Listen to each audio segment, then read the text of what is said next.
Welcome to the Post Shift Podcast, your raw look at the hospitality industry, brought to you by SHC. What is happening, Post Shifters? Welcome to another episode of the Post Shift Podcast. This last week, I did a little Google form. It was super cash. I just wanted to do a Google form of the state of business across Canada. Obviously, I got a lot of responses from Victoria, Vancouver. That's my market. But I do get a good spattering of everything. Now, I asked some pretty easy questions, so I'm going to run you through it. I'm not sure if I'm going to publish it because it's a bit messy. I'm not going to publish the results on this. I'm just going to sort of peruse over it during this podcast, this episode. So I asked what city market you're in. We got a good spattering, predominantly Victoria, 39% from Victoria, 13.9% from Vancouver. The rest across everywhere. Other areas of Vancouver Island, plus Montreal, Calgary, Edmonton, Toronto, a few places. I would have liked to go a little bit deeper, but you know what? I got almost 100 responses, so I think I'm getting a good little cross-section of how the market's reacting. And I looked at each individual response just to see if, Toronto's doing good, I'm not going to group them into everywhere else. But everybody sort of had the same sort of thing. 71.6% of respondents were from the restaurant and bar industry. Second to that is the quick service restaurants, so your QSRs. And third after that was liquor distribution and representation, and then distilleries, wineries, and breweries, because I wanted to get a good cross-section of whether or not it's just restaurants and bars on premise that are hurting, or is it actually retail? Is it the suppliers and distributors and the producers as well?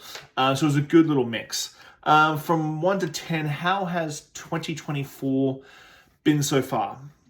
The biggest result, 20.5%, said a 6 out of 10. Not too bad. Outside of that, there's a fair few up in the 7, 8, 9s, not too many. And the big spattering came from the 1, 2, 3, 4, 5. That was the biggest cross-section. They had upwards of 45% of the sub 5 out of 10 for how their 2024 has been, how their summer's been. Question, what was the biggest external factor affecting your business? 65.2% said guest traffic and spending habits. 13.5 said generational drinking changes, which has been a big talk. A lot of non-alcoholic cocktails and non-alcoholic ingredients, drinks have actually grown exponentially in a lot of markets. Tourism's down. Going to get to that. I'm gonna read out all the results, and I'm going to sort of give you my critique across the board on how I feel the industry is going right now for 2024 and through summer. What are the biggest external factors affecting your business? What are the biggest internal factors? Not external, we just did external. Internal factors affecting your business. 70.1% of respondents said rising operating costs, ingredient costs, so on and so forth. That could be grouped into, probably bump up to about 75 because I had a lot of all of the above. Second one, rising rents. Second one, staffing. Big one for that one. And then third, rising rents and leases, which in Victoria, we've had a number of bars and restaurants in this year, closed down due to rent increases and landlord things. And so not just restaurants, like a whole brewery shut down. A big legacy brewery in Victoria called Vancouver Island Brewing actually shut down because of the 35% rent increase on their facility. Their facility was huge, so 35% is a massive uptick. Where do you stand with last year's sales? So 37.1% said that they were at 0 to 20% down on last year. That's a big chunk, being 20% down. 25.8% was said they were 0 plus 20% up on last year, but they have said to me that they are up, but the cost of goods has increased by about 5 to 10%, and then they've increased their prices. So the 0 to 20% increase in their top line revenue is kind of a ghost. It's kind of a ghost because it's basically trying to offset the increased costs as well as menu price increases. 13.5 said equal last year, not too bad, and 12.4 said 20 to 35% down on last year, and 10.1% said 20 to 35% up. Now, the big verbiage I got from everybody when they said, yes, we're up on last year, was that increase in menu price, but it's not offsetting the increase in the cost of goods and staffing and so on and so forth. So I'm just going to bring up another little sheet I have here. Where is this? So in the last 12 months, operating costs in restaurants, I'm looking at a couple of articles here, have increased. Sorry, wait a second. Costs for these items remain among top concerns for restaurateurs. Food prices in particular have surged, with the restaurant reporting that menu inflation has outpaced consumer spending growth, so which could decline by 1.8%. What does that mean? It means that that increase in menu price has not been matched with consumer spending. So we're increasing our menu prices, but the consumer spending is not coming up at the same time, which is really, really tough. 62% of operators either operating at a loss or barely breaking even, and up to 53% in mid-2023, so this is last year, I'm talking about 2024. Despite these challenges, the food service industry is expected to grow, with overall sales projected to increase by 4.9%. So again, 4.9% increase in growth doesn't necessarily mean 4.9% increase in the bottom line. 4.9% increase on that top line revenue is great, but if your costs have increased by 5 to 10%, not so great. So let's go back to my little spreadsheet here. So before I delve into the questions, I'm just going to give you a couple of quotes from people who have said what are their fears and aspirations for the next 6 to 12 months. I'm not going to lie, there's some gut-wrenching comments in this one. Like, as an operator, as a consultant, as a hospitality professional, as someone who loves this industry so much, there is a lot of comments in this thing that is like, pulls your heartstrings. First one, ability to continue operating. Cost keeps rising. When our lease ends and rent skyrockets after we finally caught up, we'll be forced to close, basically spending 5 years getting out of debt to decide to close or take steps backwards. Post-pandemic, there was a pent-up demand for socializing that seemed to balance out the general rapid increase in the cost of production, or operation, sorry. That demand steadily decreased over the last 18 months, but the operational costs have continued to increase. With the looming recession, guests are more spend conscious than ever before, while simultaneously underestimating the cost of goods and so in perceived value. In this environment, many restaurants are choosing to not pass on the cost of guests to remain competitive, which is unsustainable long term. Survive the winter without taking on debt. Oof. I expect to close my business by year end and file personal bankruptcy. Growth by way of partnerships with other producers to decrease overlapping costs. I believe that one was from Distillery. Winter will be tough. The cost of eating, drinking out has jumped massively over the last 18 months, so people are more inclined to stay home or stick with established products, venues, rather than trying something new. The honeymoon period of new restaurants is shrinking. Fear, economy decreases. Fear that the continued decline of business keeps going until it's too late. Hope, some future events that we will close. Rising costs and no government support. Good holiday season, very quiet winter, January to March, the first quarter of the year, which is always really tough for a lot of people. Get going on this one. The general consensus is that costs are going up, staffing costs are going up.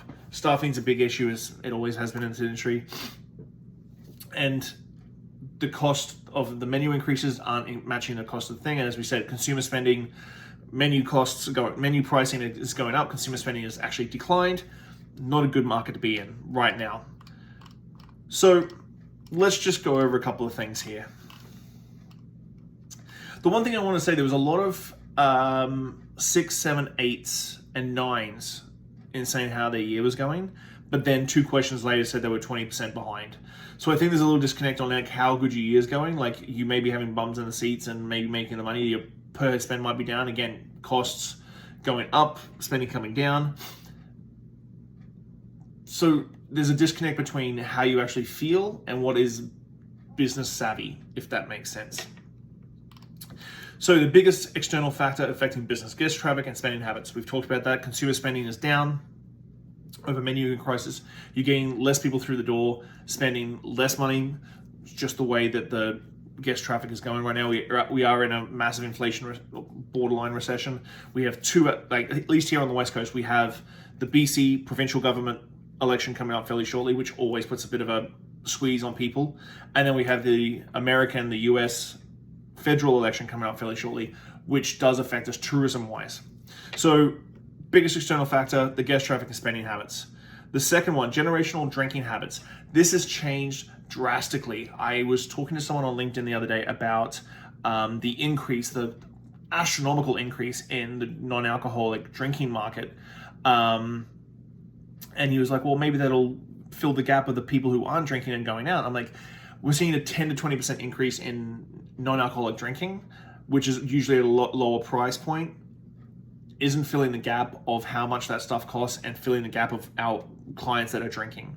The generation of drinking changes is definitely changing. I just did an event recently, and this hard seltzer lineup for the tents was massive in comparison to ours. Now, fair enough, we were at a whiskey bar, a whiskey brand bar, but like it's still very, very, very different. The Gen Z market, the 1997, born 1997 onwards, are definitely changing their drinking habits, and it is affecting on-premise. And I'll say this why. Why does this affect on-premise?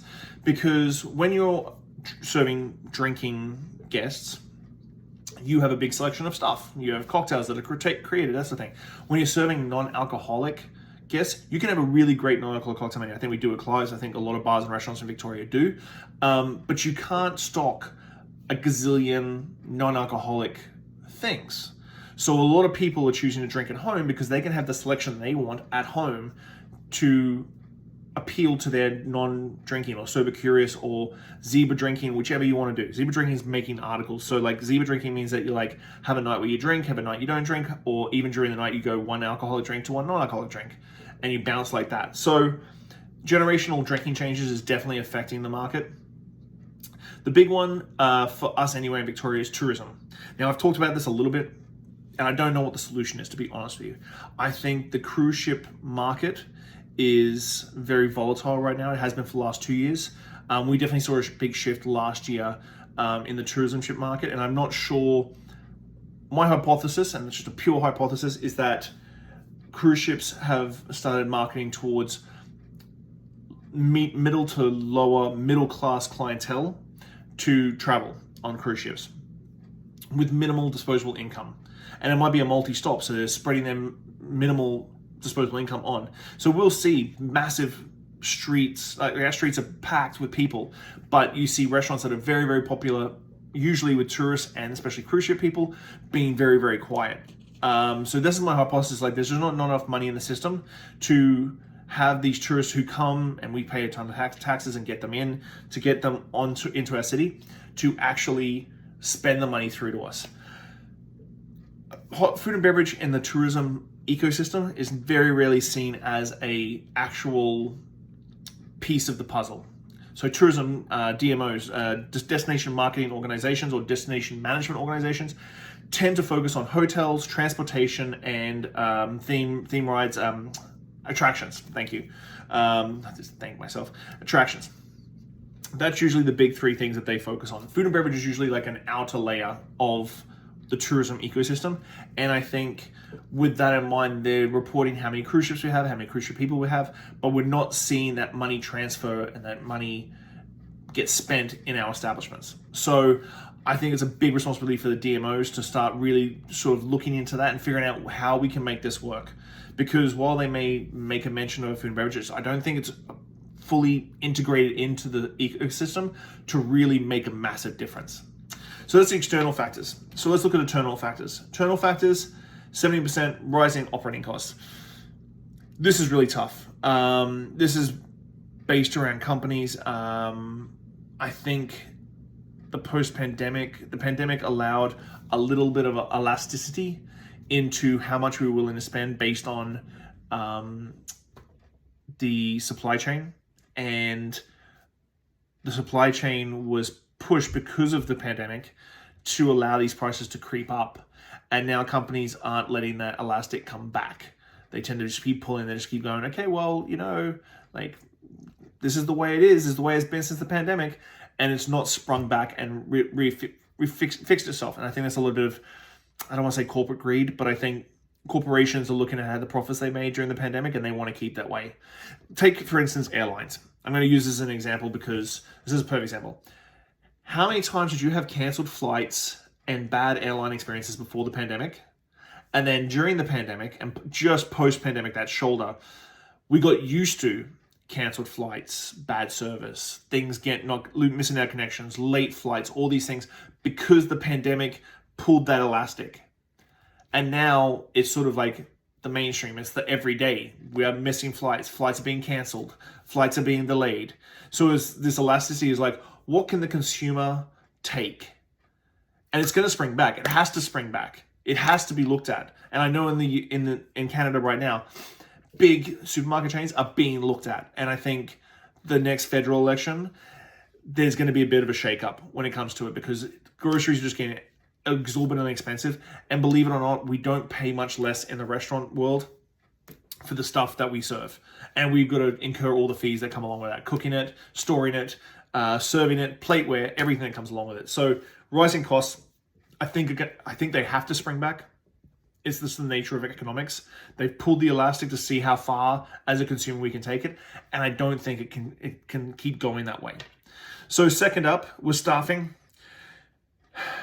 I've talked about staffing a ton. I did 2 episodes the last 2 weeks on staffing. I think the next generation is definitely looking for it. So as venues, we need to apply some of these mentalities that the Gen Z demographic have to the way we run our operations. We're not going to push our agenda onto this generation. We need to find a middle ground and find a peace mark. So if it is a 4-day week, then you have to make it a 4-day week. If it's stability, benefits, training, figure out how to make it work, because we can't keep complaining about staffing. Yes, it is part of rising costs, but if you're churning over staff, that costs money. And that money is so intangible in our industry, it needs to be looked at way, way more. So watch some of my episodes on staffing. I'm not going to go over it again. Like last week's episode was on how to hire the right team of the year. One before was how to minimize turnover. Go listen to those episodes. And the third one, rising rents and leases. This one's tough. Coming out of the pandemic, I think a lot of landlords were trigger shy on raising rents because they didn't want to be demonized. Okay, they have expenses too. Some of the rent hikes I think are a little excessive. But that being said, municipalities are increasing property taxes and extra taxes on top of that to fund things inside the city. So where's that money coming from? It can't come from the landlord's pocket. The whole point, the landlord owns property to rent it to make a profit. Now, I'm not gonna comment on amount of profit that people should be making from property, but if you look at it as a business, you're looking at making 15-20% profit. Gross profit should be 10 to 15, 20%, 25% profit. That's what commercial real estate is. That's just the way it is. So if they have incurred rising costs like every other place, they need to make the money from somewhere. So rising rent and leases, I think the only piece of advice I can give to restaurateurs and landlords, have a frank discussion 6 months before the lease is up. Like set a meeting, even 12 months before the lease is up. Set a meeting, start having conversations and talking about your leases. The thing is that a lot of times you're hearing these things, oh, the landlord just dropped it on us. Like meetings. Find a middle ground, because again, landlords are seeing empty spaces. Empty spaces can be a tax write-off. There's a whole bunch of tax legalities around it too. So leases and rents are always going to be a big shake-up for everybody. So let's have a look at that. Where do you stand over last year's sales? 0 to 20%, that's not great. You want to see at least 5 to 10% growth in your restaurant every year, just based on menu increases, prices, so on and so forth. 0 to 20%, that's a big chunk to be down.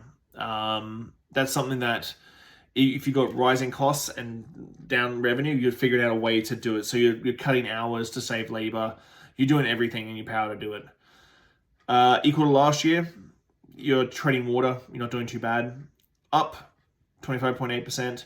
But again, as I said, if your costs have gone up 10%, but you've got 20% increase, you're really not making much more money. like it's just getting chewed up on both ends. Like, so it is a bit of a worry.